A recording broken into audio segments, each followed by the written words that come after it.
Olá pessoal, tudo bem com vocês? Sejam todos muito bem-vindos para mais uma mensagem.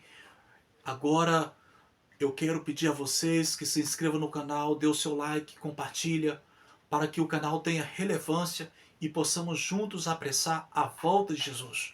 Vamos agora para o 29º round, mas antes vamos louvar. Uma vida por amor, foi aqui meu mestre viveu. Uma vida por amor, foi o exemplo que ele nos deixou. Uma vida por amor. Levante suas mãos e vamos orar. Obrigado, Senhor, pelo teu imenso amor revelado e manifestado pela pessoa de Jesus. Por ele ter nos amado até o fim, a ponto de dar a vida por nós. Que nada nos separe desse amor. E que possamos estar disposto a corresponder a esse amor, dando de volta a vida se Jesus nos pedir, pela sua causa e pela sua palavra. Nos abençoe e nos dê compreensão neste momento desse grandioso amor. E fala por meio do teu servo neste momento, em nome de Jesus. Amém. Glória, glória, glória, glória a Deus. Aleluia. Então, queridos, hoje eu tive só o pó. Faz já algumas horas que eu tenho clamado a Deus. E nesse clamor, hoje depois do almoço, perdi todas as forças. Mas aí tirei um cochilo, me recuperei um pouco e deu até para fazer uma caminhada. Hoje foi o Getsemane para mim. Não sei quantos Getsemane tem pela frente. Não sei quanto tempo de vida eu tenho. Não sei quanto tempo esse canal vai durar. Por muitas razões. Hoje também é um Getsemane para o estado de Porto Alegre. Todo o povo ali. Mas eu não quero falar de tragédias. Eu quero apresentar para você hoje a pessoa de Jesus. Um homem manso e humilde de coração.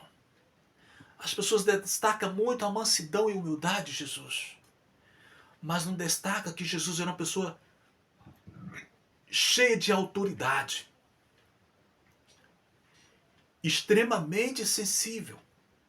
Mas extremamente duro ao mesmo tempo. Jesus, certa vez, ele teve um discurso tão duro que os que o seguiam disse: duro esse discurso. A gente não pode suportar. E vazaram. O discurso dos servos de Deus nos últimos dias também, segundo Timóteo, da sã doutrina, será um discurso duro. Ninguém vai suportar ouvir. E vão se apostatar, abandonar a fé. Jesus diz para os escribas e fariseus: hipócritas, raça de víboras. E a Herodes, que o queria matar, ele disse: diga para aquela raposa que eu estou aqui até no 3º dia, pregando e curando, fazendo sinais e maravilhas. Para outras pessoas ele dizia: deixa os mortos enterrar os mortos. Então, Jesus, ele era sensível, mas era firme, era franco.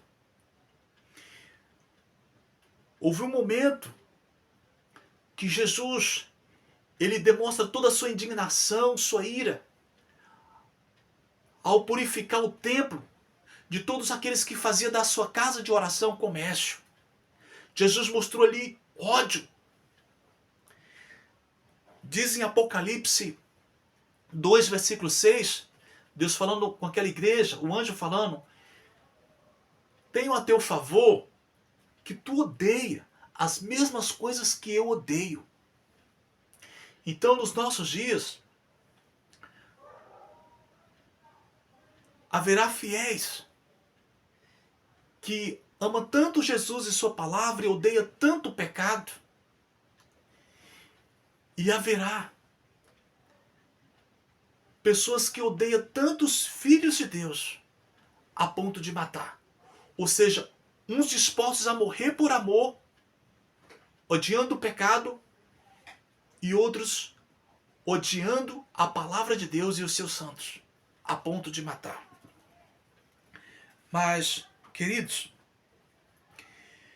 Jesus, após fazer tantos sinais, milagres e prodígios diante dos judeus, principalmente em Corazim e Betsaida, ele termina dizendo: menos juízo haverá para Sodoma e Gomorra do que para vocês. E a rainha de Sabá vai se levantar no juízo. Uma estrangeira vai julgar vocês, o povo de Deus, porque ela se converteu ao ouvir a sabedoria de Salomão. E aqui está quem é maior do que Salomão. Muitos ninivitas vão se levantar no juízo para julgar essa nação, os estrangeiros, porque ouviu a pregação do profeta Jonas. E aqui está quem é maior do que o profeta Jonas. Davi me chamou de Senhor. Eu sou o Senhor do sábado. Queridos, muitos falam para a gente não julgar. Jesus julgou. Quando Jesus, queridos, diz assim: o príncipe desse mundo já está julgado. E quem não crê no Filho e na sua palavra está julgado com o príncipe das trevas. Quem crê e for batizado será salvo, quem não crê já está condenado. Quando Jesus fala para os judeus que o juízo sobre eles seria mais rigoroso, quando Jesus fala para aqueles que desrespeitavam a sua casa: vocês têm feito da casa do meu pai a casa de oração, um covil de feras, uma toca de prostituição, uma toca de ladrões, uma Babilônia. Vocês, Jesus está julgando, queridos. E aos seus servos, Jesus disse assim: não julgue segundo a aparência, mas julgue segundo a reta justiça. Não julgue sem conhecimento. Jesus disse: o juízo temerário é proibido. O que é temerário? É uma coisa precipitada, sem conhecimento, sem discernimento. Jesus disse: antes de tirar a trave do olho do teu irmão, tirar o cisco que está no olho do teu irmão, tira primeiro a trave que está no teu. Então, você pode tirar o cisco que está no olho do seu irmão? Sim. Você pode julgar o seu irmão? Sim. Mas com luz, com discernimento, com sabedoria. E, meus queridos, um profeta, ele prediz bênção e maldição. Jesus amaldiçoou a figueira. Há muitos relatos na Bíblia de profetas amaldiçoando. Jesus amaldiçoou a figueira para não amaldiçoar aquele povo. Porque quando Jesus fala: eu não vim julgar, essa palavra tem que ser entendida que, ao mesmo tempo que Jesus faz alguns julgamentos, dirige julgamentos às pessoas duras de coração, ao mesmo tempo Jesus não julga as pessoas sensíveis que aceitaram a sua mensagem, a sua palavra. Jesus também quis dizer que eu não vim fazer o julgamento final. Esse não é o julgamento final. Eu vim morrer por vocês, me revelar a vocês e oferecer a vocês a oportunidade de salvação. Queridos, Jesus tinha tanta autoridade que Jesus, ao mesmo tempo que era amado, era temido. Os discípulos muitas vezes temiam interrogar certas coisas a Jesus. E Jesus, ao mesmo tempo que ele era humano, ao mesmo tempo que ele era divino, ele também era humano. A Bíblia fala que Jesus sentiu fome depois dos 40 dias de jejum. Quando encontrou com a mulher samaritana, ele estava cansado e com sede. Ele pediu água. Jesus dorme no barco com os discípulos. Jesus, ele sentia ira quando expulsou aqueles ímpios disfarçados de cristãos do templo. Ira e ódio ao mesmo tempo ali. Um ódio santo. Jesus sentia medo quando lá no Getsemane tremeu na base, suando sangue. Então, Jesus, ele padecia de necessidades fisiológicas como nós. Eu posso dizer para você que possivelmente Jesus sentia até atração por mulheres. Porque ele era humano. Ele sentia todas essas necessidades fisiológicas. Com certeza incluindo também essa. Mas ele resistiu. Ele foi fiel até o fim, queridos. E Jesus, ao mesmo tempo que ele era todo poderoso, ele também era frágil. Ele era dependente de Deus. Prostrou no Getsemane pedindo forças para suportar a cruz. Ou para não passar por aquele castigo se fosse possível. Jesus foi dependente dos anjos. Depois de 40 dias de jejum, os anjos veio confortá-lo e dar apoio. Jesus dependeu dos discípulos para montar no jumentinho.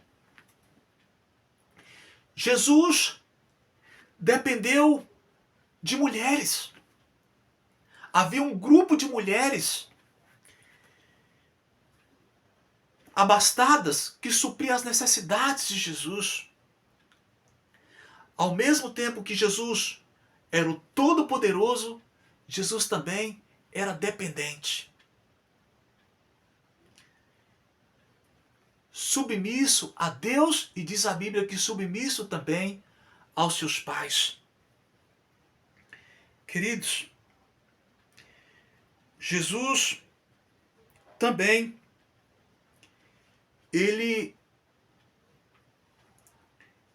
nasceu de uma mulher virgem. Jesus, ele montou num jumento virgem para a sua entrada triunfal em Jerusalém. Até a cova que Jesus foi sepultado era virgem. O perfume que Jesus foi usado, de imenso valor que aquela mulher usou para ungir Jesus, não era resto. O perfume era virgem. Queridos, tudo que Jesus quer hoje é um coração virgem. um coração vazio da inveja, do rancor, da maldade. Porque esse vaso vazio, puro de qualquer contaminação, ele pode encher do seu poder e da sua glória. Queridos, todo o zelo dos escribas, fariseus e sacerdotes não era um zelo divino. O zelo deles era o zelo de Saul, procurando a própria glória, o próprio nome, engrandecer e deixar legado para si. Mas o zelo de Jesus era o zelo de Davi, pela lei de Deus, pela causa de Deus, pela glória de Deus. É tanto, queridos, que quando Jesus abre os braços, para ser crucificado na cruz, Jesus mostra ali o seu zelo pela humanidade e pela causa, pela palavra de Deus.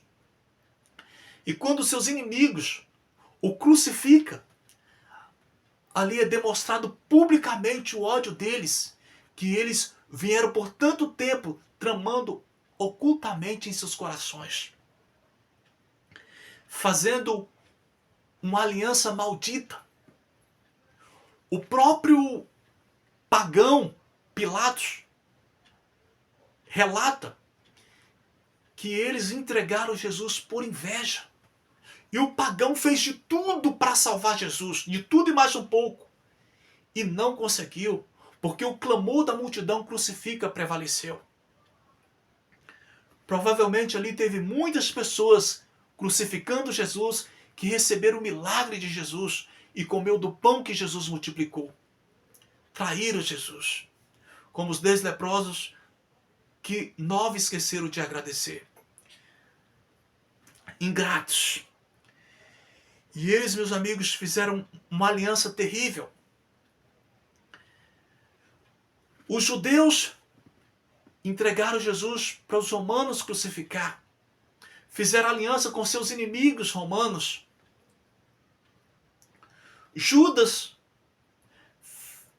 um seguidor de Jesus, fez aliança com os inimigos de Jesus para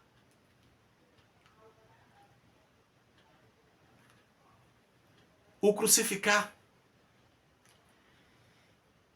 Herodes, que era inimigo de Pilatos, ficou de bem, fez as pazes para crucificar o mestre. Então, queridos, pessoas que são inimigas hoje irá fazer as pazes para perseguir o povo de Deus. Mas inimigos do povo de Deus também se alinharão ao povo de Deus para proclamar a última mensagem de advertência a esse mundo. Então, queridos, aquele que teve fome após 40 dias de jejum é o mesmo que lá na frente multiplica os pães. O pão da vida, aquele que é o pão da vida, resolveu jejuar,